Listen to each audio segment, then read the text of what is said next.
Hello दोस्तों, नमस्कार। मेरा नाम है रोहित तिवारी। शिवराध्याय एकेडमी में आप सभी लोगों का स्वागत है। दोस्तों, 9 अक्टूबर 2024 वो दिन था जिस दिन भारत के महानतम उद्योगपति रतन टाटा जी का देहांत हुआ।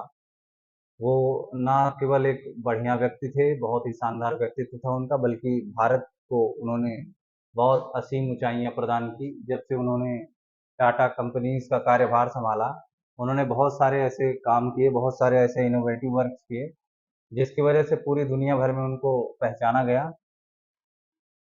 एक और सिद्धांत होता है खास करके इंडस्ट्रियल वर्क्स में, जिसमें जो बॉस होते हैं वो अपने एम्प्लॉयज के साथ कैसा व्यवहार रखते हैं, उनके साथ उनका क्या संबंध होता है। उस संबंध को भी असीम ऊंचाइयां प्रदान की थी रतन टाटा जी ने। वो ऐसे गिने चुने व्यक्तियों में से एक माने जाते हैं कि उनकी कमी या उनका जब देहांत हुआ तो पूरा भारत जो है उसको इस दुख का एहसास हुआ। उसको लगा कि हाँ, भारत का कोई ऐसा व्यक्तित्व सदा के लिए अमर हो गया। तो कुल मिलाकर आपसे यही बताना सबसे महत्वपूर्ण है कि आप कोई भी काम कर रहे हो, किसी भी प्रकार का काम करें, सबसे ज्यादा इंपॉर्टेंट है कि आपका ऐसे व्यक्तित्व है, आपका व्यक्तित्व कैसा है, आपका चरित्र कैसा है, ये सबसे ज्यादा मायने रखता है। तो 9 अक्टूबर 2024 को रतन टाटा जी का देहांत हुआ। उनके लिए भावपूर्ण श्रद्धांजलि, और ईश्वर उनकी आत्मा को शांति प्रदान करें।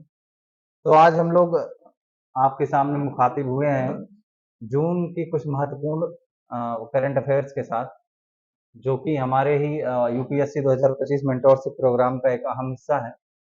तो कुछ 10 इंपॉर्टेंट करंट अफेयर्स हैं जो आपके लिए काफी इंपॉर्टेंट हो सकती है यूपीएससी 2025 के लिए। तो वो टॉपिक्स के बारे में पहले समझ लीजिए, उसके बाद फिर हम आगे बढ़ते हैं। तो इसमें एक जून में ही एक महत्वपूर्ण जो है केंद्र सरकार का एक महत्वपूर्ण मिशन था, उसके बारे में सबसे पहले समझ लीजिएगा। एक मिशन कर्मयोगी है, वो काफी इंपॉर्टेंट हो सकता है आपके एग्जाम के लिए। और आजकल ऑनलाइन गलत सूचना काफी फैली है, उसके बारे में भी एक महत्वपूर्ण जानकारी आपको प्रदान की जाएगी। फिर उसके बाद दूर संचार अधिनियम 2023, डाकघर अधिनियम 2023 और लोकसभा में महिलाओं का प्रतिनिधित्व जो है उस पर भी बातचीत करेंगे। फिर उसके बाद G7 जो एक वैश्विक समूह है, उसके बारे में बातचीत होगी। परमाणु हथियार शस्त्रागार, दुनिया भर में परमाणु हथियारों की संख्या। और उसके बाद एक इम्पोर्टेंट फिन इन्फ्लुएंसर्स, ऐसे लोग जो वित्तीय सलाह प्रदान करते हैं और तकनीकी वस्त्र, टेक्निकल जो है एस्पेक्ट में इसका क्या योगदान होगा, उसके बारे में बातचीत करेंगे। तो चले सबसे पहले ही आर्टिकल पर चलते हैं। मिशन कर्मयोगी के संबंध में बातचीत करेंगे। इसमें बताया गया है कि मिशन कर्मयोगी जो है उसको केंद्र सरकार ने वर्ष 2020 में राष्ट्रीय सिविल सेवा क्षमता विकास कार्यक्रम के रूप में लॉन्च किया। इसमें सरकार का मानना था कि जो सिविल सेवा होती है उसमें सबसे इम्पोर्टेंट होता है कि आप कितने एफिशिएंट हैं, कितने कार्यशील हैं, और आप जो काम करते हैं वो कितना क्षमतापूर्ण है। ठीक है। तो कहीं ना कहीं सिविल सेवकों के एफिशिएंसी को बढ़ाने के लिए और उनके अंदर कहीं ना कहीं ईमानदारी, कर्तव्य निष्ठा, इसको अच्छे तरीके से और इसमें गुण विकसित करने के लिए केंद्र सरकार ने मिशन कर्मयोगी जो है 2020 में लॉन्च किया था। और भविष्य के लिए जो सिविल सेवा है उसको और विकसित करने के लिए, कि जब आजकल हमने देखा है कि बहुत बार सिविल सेवक जो है वो भ्रष्टाचार में लिप्त पाए जाते हैं। बहुत बार ऐसा हमने देखा हुआ है कि वो अपने कार्य को लेकर के उतने गंभीर नहीं है, जिसकी वजह से भारतीय लोकतंत्र कहीं ना कहीं खतरे में पड़ सकता है। आपको पता भी होगा कि सरदार वल्लभ भाई पटेल जी ने एक बार कहा था कि जो सिविल सेवक होते हैं या ब्यूरोक्रेसी जो है वो भारत में एक बहुत महत्वपूर्ण पिलर का काम करती है। तो अगर सोचिए कि अगर पिलर्स ही ठीक ढंग से काम नहीं करेंगे, अगर किसी घर का पिलर कमजोर हो और वो सही चीजों से तैयार ना हुआ हो, तो पूरा घर गिरने का जो है डर बना रहता है। उसी दृष्टिकोण को ध्यान में रखते हुए मिशन कर्मयोगी को लॉन्च किया गया। और उसी के साथ जो है इसमें और अलग चीजों को जोड़ा गया, जैसे एग्जाम्पल के रूप में मानसिकता, कौशल और ज्ञान। ठीक है, आपकी टेंडेंसी, आपका एटीट्यूड क्या है, आपके पास कौन कौन से स्किल्स हैं, और आपका नॉलेज किस स्तर पर आपस में जो है एक अंतर संबंध स्थापित कर सकता है। इन सभी चीजों में अगर क्रांतिकारी बदलाव लाना है तो उसके लिए उनको एक ट्रेनिंग दी जाएगी, और उसी ट्रेनिंग के संबंध में एक आयोग है जिसको हम बोलते हैं सीबीसी, ठीक है, कैपेसिटी बिल्डिंग कमीशन इसको बोलते हैं, ठीक है। कैपेसिटी बिल्डिंग कमीशन का मतलब हुआ क्षमता निर्माण आयोग, ठीक है। तो इसके बारे में भी थोड़ी जानकारी आप लोग ले लीजिए। तो एक प्रभावी सरकारी तंत्र के रूप में एक कुशल और उच्च प्रदर्शन करने वाली सिविल सेवा पर जो है काम करना जरूरी है, क्योंकि आपको पता है कि अगर देश की सिविल सेवा जो है अगर सही ढंग से नहीं काम करेगी, ठीक है, तो उससे हमारे देश के कार्य क्षमता पर, हमारे देश की जो एफिशिएंसी है, और खास करके प्रशासनिक समस्याएं जो हैं वो ज्यादा बढ़ जाएगी। उन्हीं सारी जटिल समस्याओं के समाधान के लिए सीबीसी का गठन किया गया, ठीक है, जो कि जुलाई 2021 से कार्यरत है, ठीक है, ये बात समझिएगा। अब सीबीसी का मेन काम, आप महत्वपूर्ण काम क्या है ये समझ लीजिए। हमने आपको ऊपर बता ही दिया कि अगर एक सरकारी सेवक, सरकारी सिविल सेवक, उसको अगर हमें कुशल बनाना है, उसको उच्च स्तरीय प्रदर्शन करवाना है उससे, तो उसको ट्रेंड करने की जरूरत है, ठीक है। और ये जो आयोग बना है वो किसके अंतर्गत बना है, तो वो सिविल सेवा क्षमता निर्माण के लिए राष्ट्रीय कार्यक्रम जिसको हम बोलते हैं एनपीसीएससीबी, ठीक है, इसके तहत सितंबर 2020 में जो है इसको गठित किया गया था, ठीक है। और उसी के थ्रू, मिशन कर्मयोगी के थ्रू ही सीबीसी का गठन हुआ। मिशन कर्मयोगी के समग्र संस्था का ढांचे के मूल में क्षमता निर्माण आयोग जो है उसकी कल्पना करी गई है, और ये पूरी तरीके से एक कार्यकारी और स्वतंत्र निकाय के रूप में काम कर रहा है। यह एक 3 सदस्यीय आयोग होता है, इसमें 3 मेंबर्स होते हैं, ठीक है। और इसमें एक सचिव की अध्यक्षता भी होती है, तो मतलब एक सचिव इसकी अध्यक्षता करेगा, और एक आंतरिक सचिवालय द्वारा समर्थित है, मतलब कि एक इंटरनल सेक्रेटेरिएट होता है जिसके थ्रू इसको समर्थन दिया जाता है। सदस्य जो होते हैं उनको आप ऐसे समझिए कि उनको निजी क्षेत्र, शिक्षाविद जो कि एजुकेशन में अच्छा काम कर रहे हैं, सार्वजनिक क्षेत्र में जो अच्छा काम कर रहे हैं, और नागरिक समाज, सिविल सोसाइटी जैसे अलग अलग पृष्ठभूमियों से, अलग अलग बैकग्राउंड से आए हुए लोग इस आयोग में शामिल किए जाते हैं, ठीक है। आयोग का ध्यान सार्वजनिक क्षेत्र के शिक्षण और विकास परिदृश्य में भी सामंजस्य स्थापित करने पर है, और सीबीसी अप्रैल 2021 से कार्यरत है। मैंने यहाँ जुलाई बोल दिया, जुलाई नहीं, अप्रैल से ये कार्यरत है, ठीक है। तो ये रहा आपका सीबीसी, जिसको आप बोलते हैं कैपेसिटी बिल्डिंग कमीशन, ठीक है। अब अगले आर्टिकल पर चलते हैं। अगला आर्टिकल आपके लिए है ऑनलाइन सूचना, और वो कौन सी सूचना होती है, इसको हम बोलते हैं मिस इन्फॉर्मेशन, जिसको आप बोलते हैं गलत सूचना। कई बार हम लोग अपने व्हाट्सएप पे, अपने सोशल नेटवर्किंग साइट्स पर जाकर देखते हैं कि बहुत सारी ऐसी अजीबोगरीब सूचनाएं हमको मिलती हैं, और अक्सर वो सूचनाएं जो है फैक्टलेस होती हैं, या उनको ऐसे बोल सकते हैं कि वो तथ्यात्मक रूप से शून्य होती है, ठीक है। उनमें कोई तथ्यात्मक सच्चाई नहीं होती, वो एक प्रकार से गलत सूचनाएं होती है, जो ऐसा भी हो सकता है कि हमारे जीवन में नकारात्मक प्रभाव पैदा कर सकती हैं, ऐसा हो सकता है। हालांकि इस प्रकार की जानकारी अपने आप को फेमस करने के लिए, प्रसिद्धि प्राप्त करने के लिए की जाती है, लेकिन उनका ये टारगेट नहीं होता कि वो आपको गलत सूचना प्रदान करके आपको नुकसान पहुंचाए। अब इसमें आप इसको बोल सकते हैं, ये गलत सूचना भी हो सकती है, ठीक है, भ्रामक सूचना भी हो सकती है, और हेट स्पीच भी हो सकती है, ठीक है। तो इसी के संबंध में यूनाइटेड नेशन ने क्या किया है, संयुक्त राष्ट्र ने ऑनलाइन गलत सूचना, भ्रामक सूचना, घृणास्पद भाषण, जिसको आप हेट स्पीच बोलते हैं, इसके प्रसार को, इसके फैलाव को रोकने के लिए सूचना अखंडता के लिए वैश्विक सिद्धांत, जिसको हम बोलते हैं बहुहित धारक कार्यवाही के लिए सिफारिशें, ठीक है, इन्होंने यूनाइटेड नेशन ने एक नई अपनी पहल, एक योजना शुरू की, जिसके तहत ये टारगेट कर रहे हैं कि गलत ऑनलाइन सूचना न दी जा सके, ठीक है। और अगर हम ये समझने का प्रयास करें कि ऐसे कौन से फैक्टर्स हैं जो कि गलत इंफॉर्मेशन को बढ़ाने में बहुत बड़ा सहयोग बन रहे हैं, बहुत बड़े कारक बन जाते हैं। जैसे पहला है क्लियर एंड सिंपल मैसेजेस। ये जो मैसेज होते हैं बहुत ही साफ और साधारण भाषा में लिखे होते हैं, जो सबको आसानी से समझ में आ जाते हैं। People are more incline to believe and share straight forward messages, ठीक है। दूसरा क्या है, ट्रस्टेड सोर्सेज, मतलब ये मैसेज ऐसी जगह से आते हैं कि ये ट्रस्टेड सोर्सेज से रहते हैं, तो मैसेजेस फ्रॉम ट्रस्टेड सोर्सेज और familiar channels are more likely to be shared. तो होता क्या है, जब हमको लगता है कि किसी ट्रस्टफुल, बहुत ही विश्वासप्रद सोर्स से हमको कोई जानकारी मिलती, तो हमको लगता है ये जानकारी सही है, और उस जानकारी को हम फॉरवर्ड करने लगते हैं, और इसी वजह से जो गलत सूचनाएं हैं वो फैलने लगती है, ठीक है। तीसरी बात क्या हो गई, कंफर्मेशन बायस, ठीक है। People prefer messages that dine with their pre existing belief. जैसे ऐसा होता है कि अगर मान लो कोई व्यक्ति है, उसको कोई बात पहले से ही ऐसा लगता है कि ये सच हो सकती है, और वैसी ही कोई सूचना अगर आपको मिल जाए तो आप पूरी तरीके से मान लेते हैं ये सूचना बिल्कुल सही है। जैसे एग्जाम्पल के रूप में बहुत सारी ऐसी सूचनाएं, एग्जाम्पल के रूप में आप समझ लीजिए, जैसे आपको लगता है कि किसी एप्लीकेशन की जो डेट है वो जो है 20 अक्टूबर है, और आपको ऐसा लग रहा है 20 अक्टूबर, और अगर कोई गलत सूचना दे दे आपको कि हाँ मैंने यहाँ से पढ़ा था कि 20 अक्टूबर इसकी अंतिम तिथि है, तो फिर आप ये मान लेते हैं कि 20 अक्टूबर आपकी जो है एप्लीकेशन की लास्ट डेट है, और बाद में पता चलता है कि एप्लीकेशन की लास्ट डेट 18 अक्टूबर ही थी। तो ऐसी सूचनाओं को हम गलत सूचना कहते हैं, ठीक है। और दूसरा कारण था emotional resonance, messages that evoke emotions are more likely to be spread. बहुत बार ऐसा होता है कि जो मैसेज आपकी भावनात्मक एक्सपोजर को ज्यादा बढ़ाता हो, जैसे आप किसी मैसेज को पढ़ के बहुत भावुक हो जा रहे हो, आज तो नहीं लेकिन बचपन में, हम लोगों के बचपन में अक्सर ऐसे मैसेज आते थे कि जैसे मान लो किसी वैष्णो माता के दर्शन, आप अगर इस फोटो को फॉरवर्ड नहीं करेंगे तो आपके परिवार को नुकसान हो जाएगा। इसी चक्कर में बहुत सारे मैसेज जो है फॉरवर्ड कर दिए जाते थे। हालांकि अब इन मैसेजेस पर बहुत ज्यादा वो हो चुका है, बहुत ज्यादा रोक लग गई है, फिर भी मिस इन्फॉर्मेशन, गलत सूचना आज भी चलती है और उसका बहुत नुकसान हो सकता है।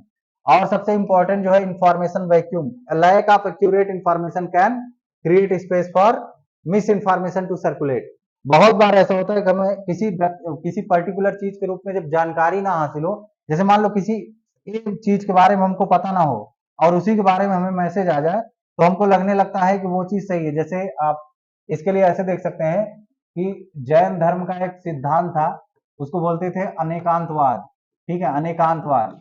तो अनेकांतवाद या स्यादवाद, संदेह, इसमें क्या होता था, इसमें बताया गया था कि एक हाथी को, बहुत सारे लोगों के साथ सर्वे किया गया और लोगों ने आंख बंद करके हाथी को टच किया, तो लोगों को अलग अलग आकार के हाथी दिखाई पड़े। जैसे जिसने हाथी के कान को टच किया उसको लगा कि हाथी सूप जैसा होता है, ठीक है।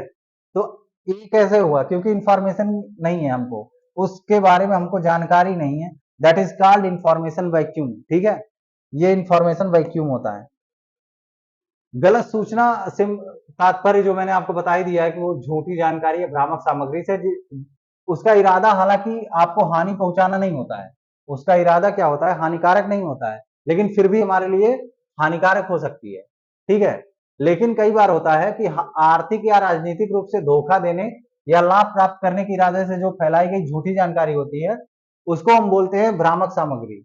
देखो एक बात ध्यान रखो, जो भ्रामक सामग्री जानबूझकर फैलाई जाती है, चाहे वो राजनीतिक लाभ के लिए फैलाई जाए, ठीक है, चाहे वो राजनीतिक लाभ के लिए फैलाई जाए या फिर आर्थिक लाभ के लिए फैलाई जाए, उसको हम बोलते हैं दुष्प्रचार। उसको क्या बोलते हैं, दुष्प्रचार। आपने बहुत बार देखा होगा, यूट्यूब पर देखा होगा कि एक पर्टिकुलर पार्टी जो है दूसरी पार्टी की बहुत बुराई कर रही है। ए पार्टी है, वो बी पार्टी की बुराई करती है और गलत गलत सूचनाएं फैलाती है उसके बारे में कि वो गलत कामों में लिप्त है या आर्थिक रूप से भ्रष्ट है। इसका असर जनता पर डायरेक्ट पड़ता है और जनता जो है किसी पर्टिकुलर पार्टी के बारे में पहले से ही पूर्वाग्रह ग्रसित हो जाती है, प्रीजुडिस का शिकार हो जाती है, ठीक है। और हम ये मान लेते हैं कि वो पार्टी गलत है। तो इस वजह से आप देख सकते हैं कि दुष्प्रचार कितना भयानक हो सकता है किसी प्रतिक्रिया या किसी प्रोसेस में। जैसे एग्जाम्पल के रूप में डेमोक्रेसी के लिए इस प्रकार की सूचनाएं बहुत खतरनाक हो सकती हैं। एग्जाम्पल के रूप में एक आदमी जिसको हम अच्छे से जानते भी नहीं है, उसके बारे में अगर पहले से ही आपको गलत चीजें फैलाई जाए, तो जब आप आदमी से मुलाकात करेंगे तो आप पहले से ही धारणा बना लेंगे कि आदमी गलत है। इस वजह से ये जो मिस इन्फॉर्मेशन है, दुष्प्रचार है, वो नुकसान पहुंचा सकता है, ठीक है। तो अब समझिए, सोशल मीडिया पर जो पोस्ट होते हैं उनके फैलने की गति और उनके बढ़ने की जो स्पीड होती है, इस वजह से ऐसी गलत सूचनाएं बहुत तेजी से फैलती हैं, ठीक है। खास करके कोविड-19, जब जो कोविड नामक खतरनाक बीमारी आई थी, उस टाइम पर बहुत सारी ऐसी समस्याएं फैलाई जा रही थी। उसके रूप में आप ऐसा देख सकते हैं, एग्जाम्पल के रूप में, जैसे उस टाइम पर कुछ लोग ऐसा बोल रहे थे कि कोविड जैसी कोई बीमारी भारत में है ही नहीं, ये बीजेपी का एक एजेंडा है कि जहां बीजेपी प्रचार करने जाती है वहां पर कोई कोविड नहीं होता, और जहां पर प्रचार नहीं करती वहां पर ज्यादा ऐसा लगता है कि वहां पर रोग ज्यादा बढ़ गया है। लेकिन सच्चाई ये है कि कोविड 19 नामक बीमारी तो थी, लेकिन हम लोगों ने मान लिया था कि ऐसा है, हो सकता है कि बीजेपी अपने प्रचार के लिए, अपने एडवर्टाइजमेंट के लिए ऐसा कर रही हो, और वो बार बार ये बोल रही थी कि आप लोग अपने घरों में रहिए। हालांकि हमको ये पता लगाना पड़ेगा, चाहे बीजेपी की सरकार हो चाहे किसी की सरकार हो, जब वो सरकार होती है तो सरकार हमेशा जनता का प्रतिनिधित्व करती है, ना कि किसी पर्टिकुलर पार्टी का। तो ये आपको समझना होगा, ठीक है। तो ये तो हो गई आपकी गलत जानकारी। विश्व की लगभग आधी आबादी के पास इस समय इंटरनेट है, तो अगर आप एक कोई गलत सूचना फैलाएंगे तो वो बहुत जल्दी से ये पहुंच जाएगी एक से दूसरे तक, ठीक है। तो इसलिए प्रयास किया करिए कि जब तक आपको कोई फैक्ट ना पता हो, जब तक आपको किसी ट्रस्ट सोर्स से सही जानकारी न मिले और उसको आप वेरीफाई ना कर ले, तब तक कोई सूचना आप फॉरवर्ड नहीं करेंगे। एज ए सिविल एस्पिरेंट, आप ऑलरेडी यूपीएससी की तैयारी कर रहे हैं, तो आपको ये ध्यान रखना पड़ेगा कि आप कोई ऐसा काम ना करें जिससे ऐसा हो कि आपको लगे कि आप लापरवाह नागरिक हैं, ठीक है। तो आपको भी ध्यान रखना पड़ेगा। चलिए, अब अगले आर्टिकल पर चलते हैं। दूरसंचार अधिनियम 2023 के बारे में बातचीत करते हैं, ठीक है। दूरसंचार अधिनियम 2023, तो इसका उद्देश्य दूरसंचार सेवाओं और दूरसंचार नेटवर्क के विकास, विस्तार और संचालन से संबंधित कानून में संशोधन करना है, और यह समावेशन, सुरक्षा, विकास और जवाबदेही के सिद्धांतों द्वारा निर्देशित है। हालांकि अगर हम देखें तो बहुत सारे अधिनियम पहले से बनाए गए हैं, जैसे टेलीग्राफ एक्ट भी बनाया गया 1885 में, और भारतीय वायरलेस टेलीग्राफी एक्ट 1933। इन सारे एक्ट को क्या कर देता है, ये निरस्त कर देता है, या ऐसे बोल सकते हो कि इसको समेकित करने का प्रयास करता है कि ये दूरसंचार अधिनियम ऐसा है कि पिछले सारे जितने एक्ट हैं उन सारे एक्ट को समाप्त करके नए प्रावधान ये जोड़ता है और जनता के लिए बहुत ज्यादा सुविधाएं प्रदान करता है। जैसे बहुत सारी और इसमें बातें कही गई हैं, बहुत सारे नए प्रावधान जोड़े गए हैं, उनके बारे में थोड़ा समझ लीजिए। तो ये जो दूर संचार अधिनियम है, यह दूर संचार, स्पेक्ट्रम, उपयोगकर्ता आदि जैसे विभिन्न शब्दावलियों को भी परिभाषित करता है, जिससे कि ये अनसर्टेनिटीज, अनिश्चितताएं कम होंगी तथा निवेशकों का विश्वास बढ़ सकेगा और व्यापार करने में आसानी होगी, ठीक है। अब जैसे आपको यूपीएससी के क्वेश्चन सॉल्व करते हुए ऐसे बहुत बार सवाल पूछता है कि उसकी विशेषताओं के बारे में बातचीत कर लेता है। जैसे एग्जाम्पल के रूप में यहाँ पर ये स्टेटमेंट है, हो सकता है ये स्टेटमेंट आपको सीधे पेपर में दिखाई पड़ सकता है कि दूर संचार अधिनियम 2023 के लागू होने से व्यापार करने में आसानी होगी या निवेशकों का विश्वास बढ़ेगा, ठीक है। अभी आपको समझना होगा, एक और समझिएगा कि ये जो पूरा अधिनियम है, इसका ढांचा जो है वो गैर भेदभावपूर्ण है, मतलब इसमें किसी प्रकार का भेदभाव नहीं है, और अगर किसी प्रकार का वेरिएंस पैदा भी होगा, कोई आधार पैदा भी किया जाएगा, तो उसका कोई टेक्निकल रीजन होगा। जैसे एग्जाम्पल के रूप में केंद्र सरकार दूर संचार सेवाओं, नेटवर्क सुरक्षा, दूर संचार उपकरणों के वितरण और बिक्री आदि के लिए मानकों और अनुरूपता मूल्यांकन उपायों को अधिसूचित कर सकती है। उपयोगकर्ताओं की सुरक्षा सबसे इंपॉर्टेंट चीज होती है, सिक्योरिटी, ठीक है। इसमें जैसे विज्ञापन संदेश जैसे होता है, आप अपने मोबाइल पे देखते होंगे कि बार बार आपके मोबाइल में बार बार मैसेज आते हैं, और वो मैसेज कौन से होते हैं, हमेशा मैसेज आते हैं कि आपका रिचार्ज खत्म होने वाला है, आपके लिए कोई नए पैक की जानकारी मिलती है, और हम लोग ऐसे मैसेजेस पढ़ पढ़ कर क्या हो जाते हैं, बहुत ज्यादा ऊब जाते हैं या हमारे लिए बहुत परेशानी पैदा करते हैं। तो इस एक्ट में ये भी कहा गया है कि डू नॉट डिस्टर्ब जैसे महत्वपूर्ण, जैसे परेशान ना करें, अगर इस वाले बटन पर आप क्लिक कर देंगे तो फिर आपको ऐसे मैसेज नहीं प्राप्त होंगे, ठीक है। सार्वभौमिक सेवा दायित्व निधि का दायरा बढ़ाया गया है, ठीक है। एक बात और समझिएगा, जो अब डिजिटल भारत निधि केंद्र सरकार के नियंत्रण में आ जाएगा, ठीक है। ये जो सार्वभौमिक सेवा दायित्व निधि है, ये पहले तो भारत सरकार, केंद्र सरकार के उसमें नहीं थी पावर में, लेकिन अभी उसमें आ गई है।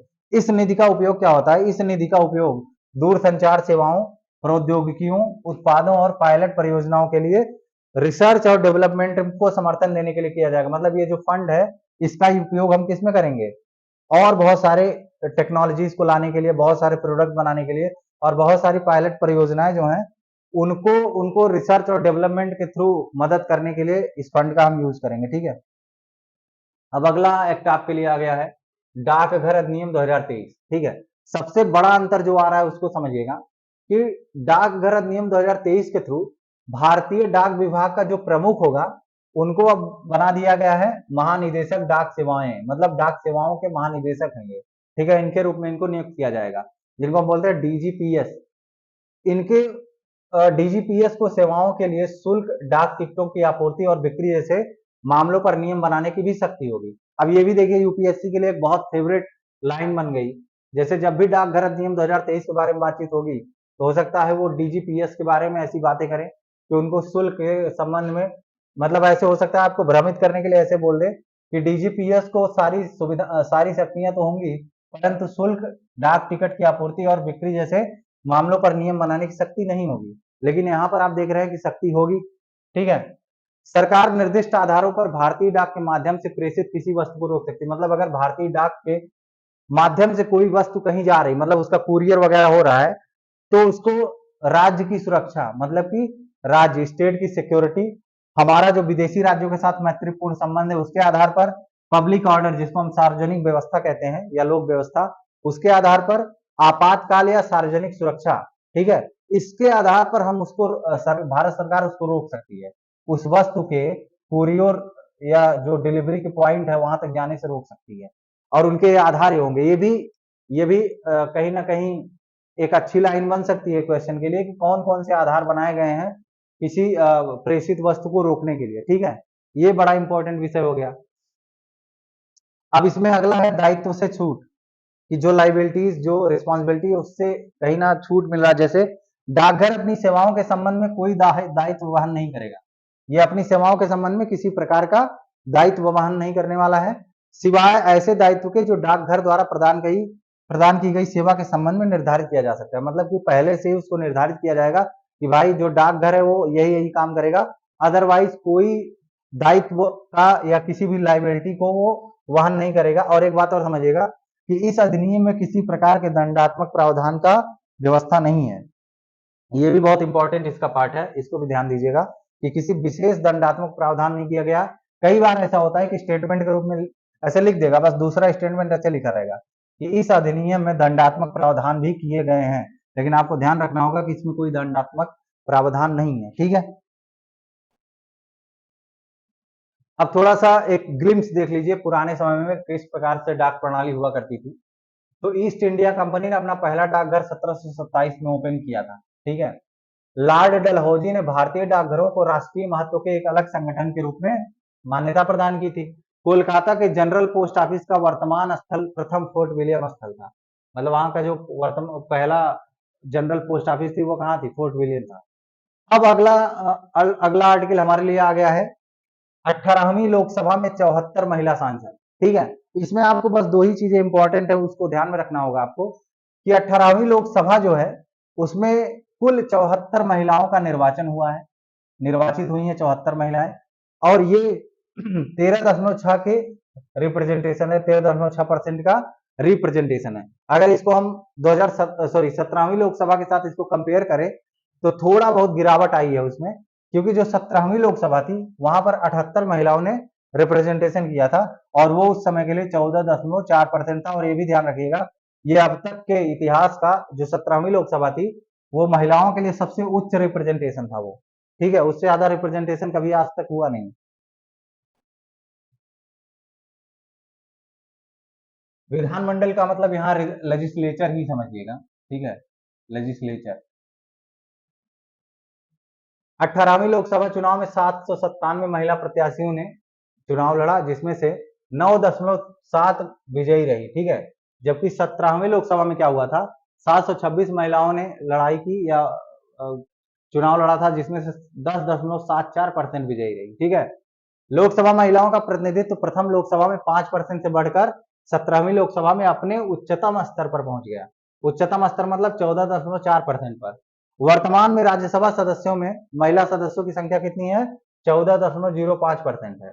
और विश्व स्तर पर राष्ट्रीय सांसदों में या ऐसे बोलो राष्ट्रीय संसदों में, जो नेशनल पार्लियामेंट्स हैं पूरी दुनिया भर में, वहां पर महिलाओं की हिस्सेदारी 26.9% है।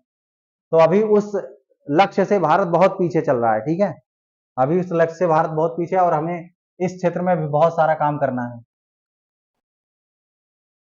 अगर हम महिलाओं का महत्व देखें कि अगर उनको रिप्रेजेंटेशन लोकसभा में मिलता है तो क्या क्या और बदलाव हो सकते हैं। महिला विधायक अपने निर्वाचन क्षेत्रों में आर्थिक संकेतकों पर अपने पुरुष समकक्षों की तुलना में बेहतर प्रदर्शन करती हैं।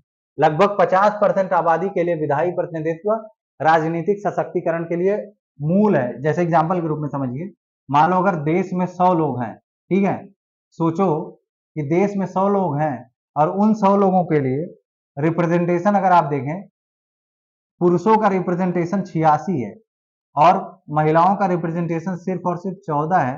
तो सोचो कि इन 100 लोगों में 50 महिलाएं हैं और 50 पुरुष हैं, ठीक है।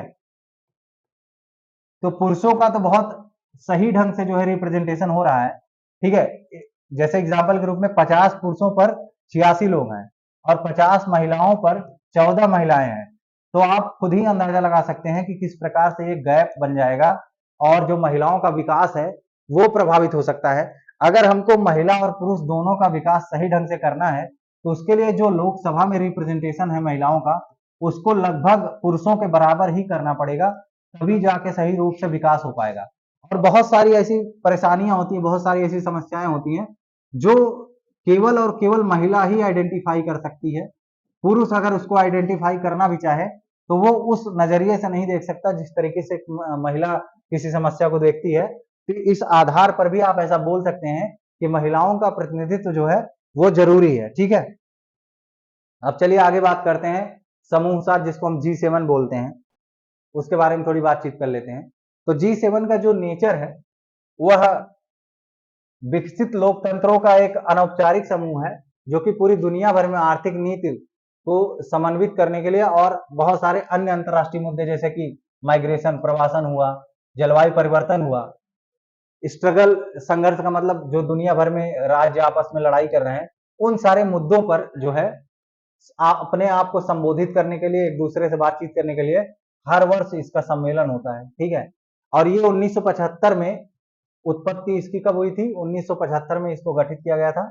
ऊर्जा संकट के कारण आर्थिक और वित्तीय सहयोग की प्रतिक्रिया स्वरूप, मतलब उस टाइम पर ऊर्जा संकट दुनिया भर में था, आर्थिक समस्याएं थी, उन सारी समस्याओं के रिस्पॉन्स के रूप में G7 देशों का गठन हुआ।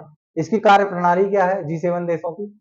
इनके पास कोई पर्टिकुलर स्टेबल स्ट्रक्चर नहीं है और इनकी जो अध्यक्षता होती है वो ऐसे सोचो कि घूर्णनशील का मतलब क्या होता है? घूमती रहती है, एक देश से दूसरे देश पर ये ट्रांसफर होती है, इनकी जो अध्यक्षता है, ठीक है।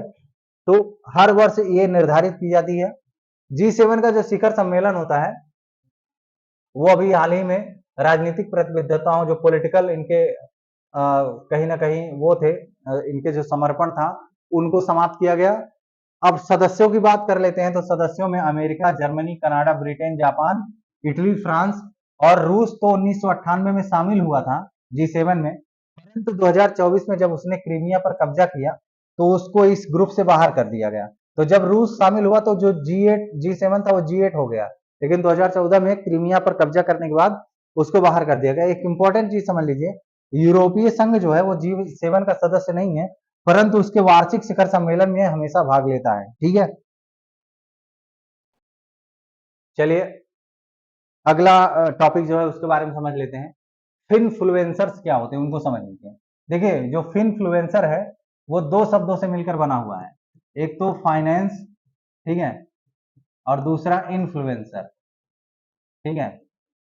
ये दो शब्दों से मिलकर बना हुआ है, फाइनेंस प्लस इन्फ्लुएंसर, इसका मतलब हो गया, इसी को मिलाकर बोल दिया गया फिनफ्लुएंसर, ठीक है। अब फिनफ्लुएंसर क्या होते हैं? एक प्रकार के सलाहकार होते हैं, सलाह देते हैं जैसे कि ट्रेड मार्केट वगैरह के बारे में, कि आपको कहाँ किस शेयर को निवेश करना चाहिए, कौन सी प्रॉपर्टी खरीदना चाहिए, कौन सी बेचनी चाहिए, क्रिप्टो करेंसी में आपको कौन सा ट्रेड लगाना है, इन सारे चीजों के बारे में ये सलाह देने वाले लोग हैं, इन्हीं को हम बोलते हैं फिनफ्लुएंसर। तो भारत सरकार ने खास करके जो भारत का security and exchange board of India, जिसको हम सेबी बोलते हैं, सेबी ने एक नया नियम कानून लागू किया है। उसमें उन्होंने साफ साफ बताया है कि ऐसे इन्फ्लुएंसर्स जो पंजीकृत नहीं है, जिनका रजिस्ट्रेशन नहीं हुआ है, अब उनको जो है उनका सलाह देना कहीं ना कहीं अवैध माना जाएगा, ठीक है। इनको अवैध मान लिया गया है कि ये बिना पंजीकृत अपने आप को करवाए किसी प्रकार का सलाह नहीं दे सकते हैं। तो इन्फ्लुएंसर्स उन लोगों को कहा जाता है जो सोशल मीडिया प्लेटफॉर्म पर जाकर लोगों को शेयरों में निवेश, बजट बनाने, प्रॉपर्टी खरीदना, क्रिप्टो करेंसी और फाइनेंशियल ट्रेंड आज के बारे में सलाह देते हैं और अपना निजी अनुभव शेयर करते हैं। जैसे देखिए आपको इसमें दिखाई पड़ रहा होगा द एंड ऑफ इन्फ्लुएंसर्स।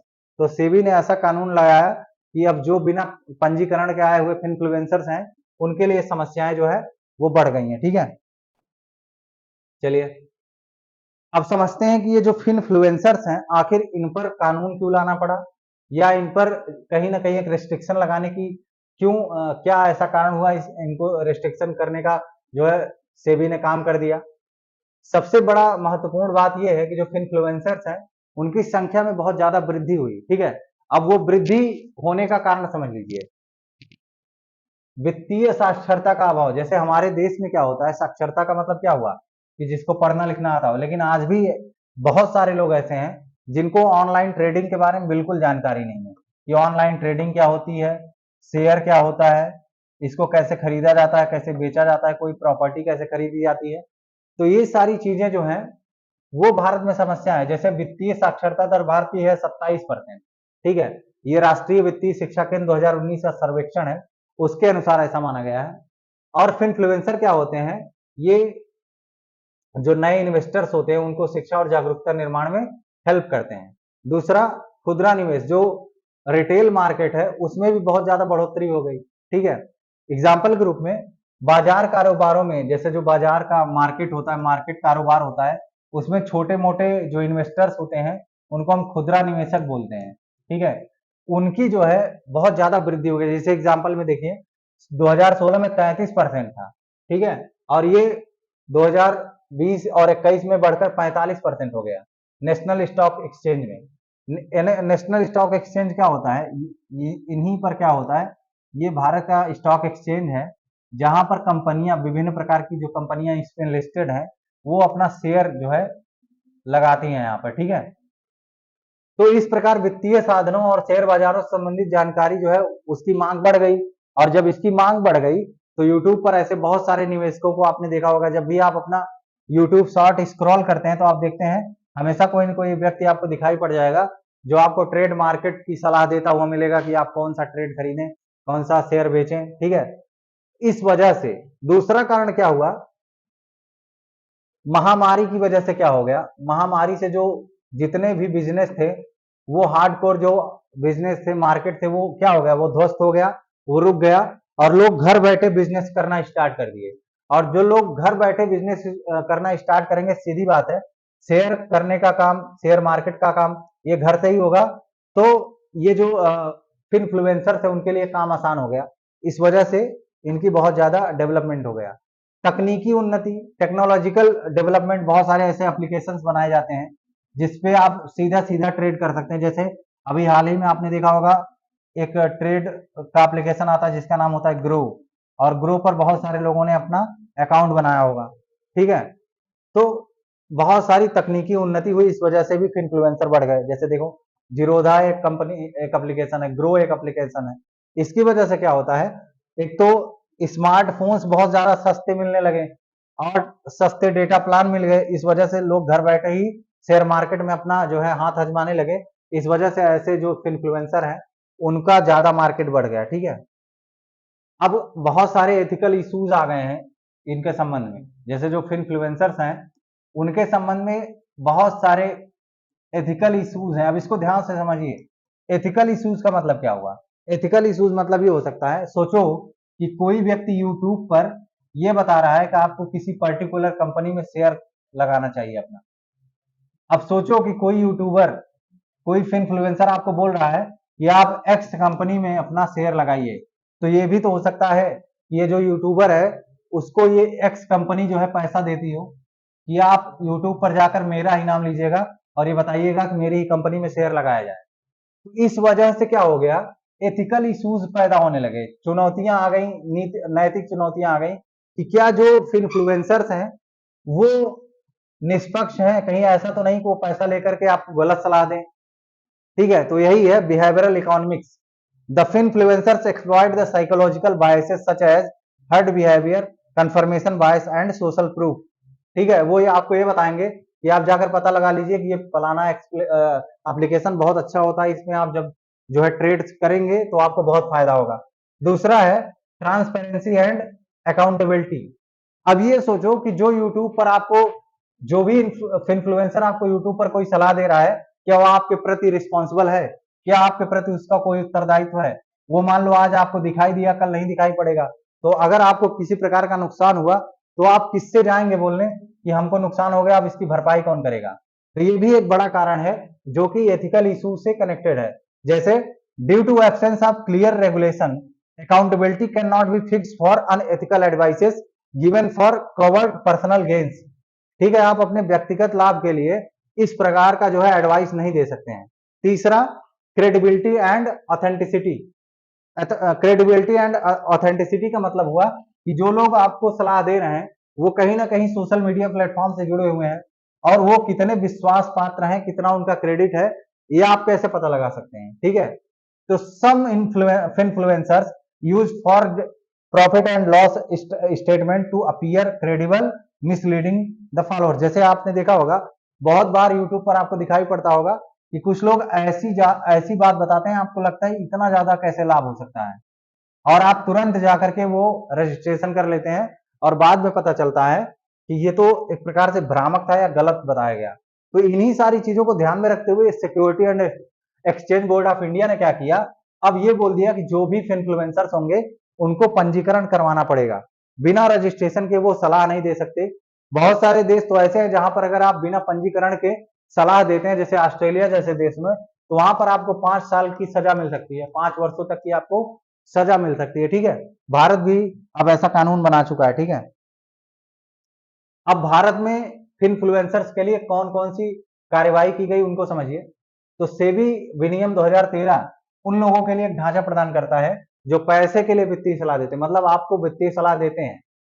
ठीक है, जिसको आप बोलते हैं ब्रोकर, अपने लैंग्वेज में आपको क्या बोलते हैं? जैसे बहुत लोग होते हैं ना, आपको सलाह देते हैं कि आप फलानी कंपनी में जो है अपना शेयर लगाइए, तो वो क्या करेंगे, उनके लिए कानून बनाता है। दूसरा, सेबी का परामर्श पत्र, सेबी पंजीकृत मध्यस्थों या विनियमित संस्थाओं के अपंजीकृत वित्त प्रभाव को इन्हीं को बोलते हैं फिनफ्लुएंसर्स। ये जो वित्त प्रभावक लिखा हुआ है, इसको इंग्लिश में बोलते हैं फिनफ्लुएंसर। इनके साथ सहयोग को प्रतिबंधित करता है। ठीक है, अब बिना पंजीकरण के आप कोई सलाह नहीं दे पाएंगे। भारतीय विज्ञापन मानक परिषद ने अपने दिशा निर्देशों में संशोधन करते हुए बोला कि प्रभावशाली व्यक्तियों के लिए सेबी पंजीकरण कराना अनिवार्य है। अब जो इन्फ्लुएंसर्स हैं उनको सेबी में अपना पंजीकरण करवाना पड़ेगा, और एएससीआई और यूट्यूब के आंतरिक नियमों के अनुसार दर्शकों को बेहतर जानकारी देने के लिए यह घोषणा करना अनिवार्य किया गया है कि सामग्री भुगतान योग्य या प्रचारात्मक है। मतलब कि अगर मान लो कि आप अपने किसी प्रोडक्ट का प्रचार कर रहे हो, तो उसमें नीचे लिखना पड़ेगा आपको कि ये जो सामग्री हम बेच रहे हैं या दे रहे हैं वो भुगतान योग्य है या हम सिर्फ एडवर्टाइजमेंट के लिए कर रहे हैं। ठीक है, ऐसा ना हो, जैसे आपने बहुत सारे ऐसे एग्जाम्पल देखे होंगे कि कंपनी ऐसा देती है जो देखने में लगता है कि इतना ज्यादा अगर हमको फायदा हो गया तो हम तुरंत इस कंपनी में रजिस्टर करवाते हैं, लेकिन बाद में पता चलता है कि वो सिर्फ हमको फंसाने के लिए किया गया था। ठीक है, ये अनरजिस्टर्ड एडवाइजर्स बी अवेयर, मतलब जो भी बिना रजिस्टर करवाए एडवर्टाइजर हैं, सॉरी एडवाइजर्स जो हैं, उनको नुकसान हो सकता है उसके बारे में। SEBI has passed nearly a dozen or orders against unregistered investment advisers since November 2022। 2022 से ही ऐसा जो है किया गया है। ठीक है, अब जैसे ऑस्ट्रेलिया के बारे में मैंने आपको बताया कि ऑस्ट्रेलिया में अगर बिना लाइसेंस के वित्तीय सलाह देने वाले इन्फ्लुएंसर जो होते हैं उनको 5 साल तक की जेल की गई है। ठीक है, यूरोपीय प्रतिभूति एवं बाजार प्राधिकरण, ठीक है, ये परिभाषित किया गया है कि निवेश अनुशंसाएं क्या होती है, मतलब आप जो भी निवेश देने के लिए जो भी सलाह दे रहे हैं वो क्या होती हैं, और उन सलाहों को सोशल मीडिया पर कैसे पोस्ट किया जाए। ऐसा ना हो कि आप इस तरीके से, जैसे थंबनेल में आपने देखा होगा, बहुत बार आपको थंबनेल ऐसा दिखाई पड़ता है जैसे देख के लगता है कि बस इससे ज्यादा क्रांतिकारी कुछ नहीं होगा, और जब हम उस थंबनेल पे क्लिक करते हैं और बाद में यूट्यूब का वीडियो देखते हैं तो उसमें सब कुछ नॉर्मल दिखाई पड़ता है। ठीक है, तो थंबनेल मतलब सोशल मीडिया पर उन सलाह को हम कैसे पोस्ट करें कि जो ग्राहक है उसको सब कुछ ठीक ठीक समझ में आए। ठीक है, न्यूजीलैंड में भी ऐसा एक परिभाषित आचार संहिता बनाई गई है। ठीक है, सिंगापुर और चीन में भी ऐसी बहुत सारी दिशा निर्देश बनाए गए हैं। अब एक और टॉपिक आपके लिए है, परमाणु हथियार शस्त्रागार। सबसे बड़ी जानकारी एक समझ लीजिए, बहुत इंपॉर्टेंट जानकारी है कि पूरी दुनिया में जितने भी न्यूक्लियर वेपन्स है, जितने भी परमाणु हथियार हैं, उसका 90% रूस और अमेरिका के पास है। ये बात ध्यान रखिएगा। ठीक है, दुनिया भर में जितने परमाणु हथियार हैं उसका 90% किसके पास है? रूस और अमेरिका के पास। 90% of all nuclear weapons possessed by Russia and USA. तो एक संस्था है जिसको हम बोलते हैं स्टॉकहोम अंतरराष्ट्रीय शांति अनुसंधान संस्थान, जिसको शॉर्टकट में हम सिपरी बोलते हैं। ये हमेशा एक अपनी पुस्तिका जारी करती है, तो 2024 में भी इसने एक पुस्तिका जारी की जिसमें इसने बताया कि परमाणु हथियार विकास और तैनाती में चिंताजनक वृद्धि, मतलब कि पूरी दुनिया में जो भी देश हैं वो अपने परमाणु हथियार को क्या कर रहे हैं? लगातार बढ़ाते जा रहे हैं, जो कि एक चिंता का कारण बन गया। अब जैसे भारत की ही बात कर ली जाए तो भारत में जो परमाणु हथियार 2023 में 164 था वो अब बढ़कर 172 हो गया है। बहुत कम वृद्धि है, लेकिन फिर भी जो है पाकिस्तान, और जिसने उसे पाकिस्तान पर 2 वार हेड का लाभ दिया है, क्योंकि पाकिस्तान के पास पहले ज्यादा थे, अभी हमारे पास पाकिस्तान से ज्यादा हो गए हैं। ठीक है, परमाणु निवारण पर निर्भरता और अधिक बढ़ गई है। देखो, इसको राजनीति विज्ञान का एक शब्द है, इसको हम बोलते हैं भय की शांति। ठीक है, इसको बोलते हैं भय की शांति। ये एक राजनीति विज्ञानी ने जो है इसको पहले ही प्रेडिक्ट किया था कि जब दुनिया भर में सभी देशों के पास परमाणु हथियार हो जाएंगे तो तब वो परिस्थिति जो पैदा होगी उसी को बोलते हैं भय की शांति। मतलब सबको पता है कि सबके पास परमाणु हथियार है, इसलिए कोई देश दूसरे देश पे आक्रमण नहीं करेगा, क्योंकि उसको पता है कि अगर हम सामने वाले देश पर आक्रमण करेंगे तो वो भी हमारे ऊपर आक्रमण कर देगा। इसलिए इसी को बोलते हैं भय की शांति। ठीक है, जो शस्त्रागारों का आधुनिकीकरण हो रहा है उस आधार पर देखा जाए तो पूरी दुनिया भर में जो है 12,121 परमाणु हथियार है, जिनमें से 2100 हाई अलर्ट पर है, मतलब ये कभी भी जो है यूज किए जा सकते हैं। इसके अलावा रूस और अमेरिका में परमाणु शक्तियों के बारे में पारदर्शिता में बहुत ज्यादा कमी आई है। पारदर्शिता में कमी आने का मतलब है कि वो वैश्विक स्तर पर बोलते कुछ और है और उनके पास जो संख्या है उसका डेटा कुछ और होता है।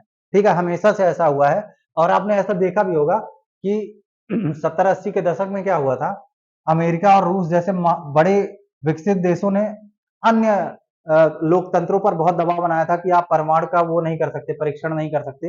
हालांकि भारत ने जो दोनों संधियां हुई थी जिसको आप बोलते हैं एनपीटी और सीटीपीटी, ठीक है, इन दोनों संधियों पर भारत ने हस्ताक्षर नहीं किया हुआ है। ठीक है, चलिए इसी को हम समझते हैं संधियां और अप्रसार प्रयास, मतलब किस प्रकार का प्रयास किया गया जिससे कि परमाणु परीक्षण को प्रतिबंधित कर दिया जाए, इसी को हम बोलते हैं सीटीबीटी।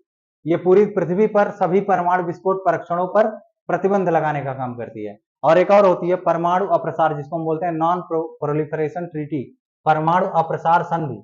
ये क्या करती है? ये परमाणु अप्रसार, निरस्त्रीकरण और परमाणु ऊर्जा के शांतिपूर्ण उपयोग के माध्यम से परमाणु हथियारों के प्रसार को सीमित करता है। कहने का मतलब ये है, देखो इसमें 2-3 शब्द लिखे हुए हैं, हो सकता है आपको शब्दावली समझ में ना आए, उसको समझ लीजिए।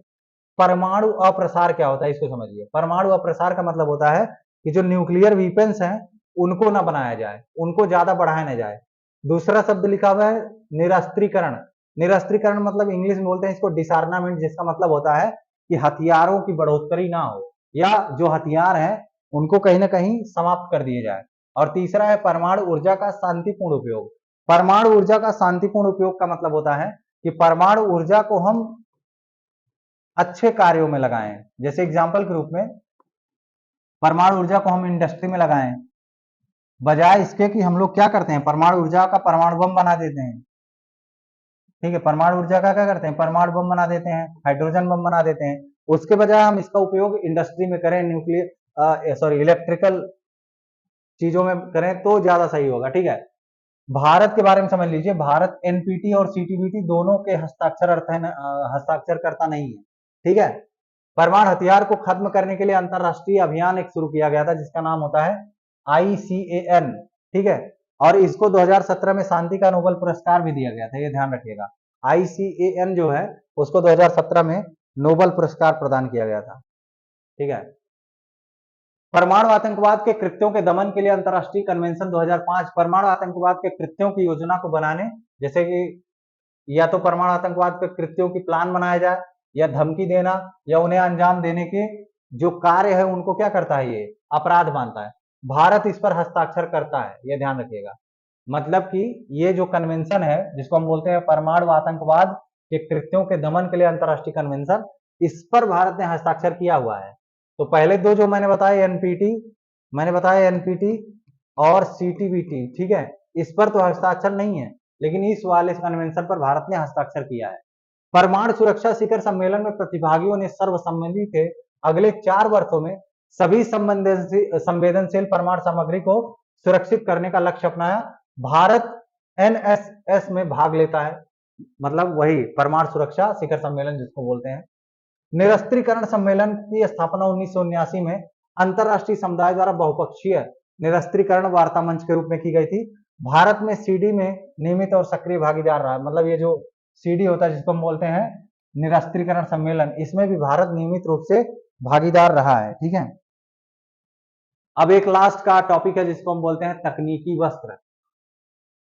ठीक है, तकनीकी वस्त्र का मतलब होता है टेक्निकल गारमेंट्स, मतलब कि ऐसे कपड़े जो आपके पारंपरिक या सांस्कृतिक महत्व को न ध्यान में रखकर बनाए गए हैं, बल्कि इसलिए बनाए गए हैं कि वो आपके कितने काम आ सकते हैं। जैसे एग्जांपल के रूप में bullet proof jacket. Bullet proof jacket क्या होता है? बुलेट प्रूफ जैकेट भी तो एक प्रकार का तकनीकी वस्त्र ही है। ठीक है, तो राष्ट्रीय तकनीकी वस्त्र मिशन अधिकार प्राप्त कार्यक्रम समिति ने इसके संबंधित में जो योजना है उसका नाम है ग्रेट पहल इसको बोलते हैं, ग्रेट इनिशिएटिव इसको बोलते हैं। इसके तहत जो है 7 स्टार्टअप प्रस्तावों को मंजूरी दिया गया है। ग्रेट इनिशिएटिव के बारे में समझ लीजिए, इसका जो नोडल मंत्रालय है वो है कपड़ा मंत्रालय या वस्त्र मंत्रालय। इसका उद्देश्य क्या है? तकनीकी वस्त्र के क्षेत्र में युवा नवप्रवर्तकों, जो नए इनोवेटर्स हैं या वैज्ञानिकों या प्रौद्योगिक विधि, ठीक है, ये जो टेक्नोलॉजिस्ट होते हैं और स्टार्टअप उद्यमों ने जो अपने विचारों को बनाया है, उन विचारों को वाणिज्यिक और प्रौद्योगिकियों उत्पादों में बदलने का काम। जैसे कि बहुत बार क्या होता है कि आप सोचते हैं कि हम ऐसा कपड़ा बनाएं कि धूप से आपको बचाए, ठीक है, धूप ना लगने दे आपको, ठीक है, या अगर आप जंगल में जा रहे हो तो जो कीड़े मकोड़े होते हैं या सांप है, ऐसे कपड़े हों कि उनके डंक से आपको असर ना हो। तो एक प्रकार का कौन सा वस्त्र हो गया? तकनीकी वस्त्र हो गया, क्योंकि वो तकनीक के माध्यम से आपको मदद पहुंचा रहा है। ठीक है, और इनके लिए सहायता अनुदान भी सरकार प्रदान करेगी। सामान्यतः 18 महीना की अवधि के लिए 50 लाख रुपए तक का सहायता अनुदान इनको दिया जाएगा। ठीक है, अब इसके बारे में समझ लीजिए, जो तकनीकी वस्त्र होते हैं वो ऐसे वस्त्र के रूप में उनका जो है हम परिभाषा दे सकते हैं जो कि पहनने के बाद सौंदर्य या सजावटी विशेषता ना हो। उनकी विशेषता कौन होगी? तकनीकी प्रदर्शन और कार्यात्मक गुण, मतलब उनके फंक्शनल कुछ अपने विशेषताएं होंगे। तकनीकी वस्त्रों का उपयोग बहुत सारे अनुप्रयोगों के लिए किया जाता है। जैसे एग्रीकल्चर में आपने देखा होगा, एग्रीकल्चर में जब पेस्टिसाइड छिड़का जाता है तो आप देखे होंगे कि कपड़ा अलग तरीके का होता है उनका। ठीक है, वो भी एक प्रकार का टेक्नोलॉजिकल वस्त्र हुआ। सड़क जब बनती है तो सड़क पर भी आपने देखा होगा कि अलग तरीके का कपड़ा पहना रहते हैं, या रेलवे ट्रैक के लिए अलग है। खेल कूद का परिधान आपने देखा होगा, जैसे एग्जाम्पल के रूप में समझिए, जैसे जो क्रिकेटर्स होते हैं या जो फुटबॉलर्स होते हैं, उनके जो कपड़े होते हैं उसमें वेंटिलेशन का इतना बढ़िया सिस्टम रहता है कि उनको पसीना होता भी है और वो किस तरीके से सूख जाता है, जिससे डिहाइड्रेशन का शिकार नहीं होते वो ज्यादा। ठीक है, तो ये भी एक प्रकार का टेक्नोलॉजिकल ही वस्त्र हुआ। जैसे बुलेट प्रूफ जैकेट हो गया, अग्निरोधक जैकेट हुआ, उच्च ऊंचाई वाले लड़ाकू गियर्स और अंतरिक्ष अनुप्रयोग। जैसे अंतरिक्ष में जो कपड़ा पहन के जाते हैं अंतरिक्ष यात्री, वो भी एक प्रकार का कौन सा वस्त्र हो गया? टेक्निकल गारमेंट ही हुआ, क्योंकि वहां पर वो मदद कर रहा है। ठीक है, तो इसी को हम बोलते हैं तकनीकी वस्त्र।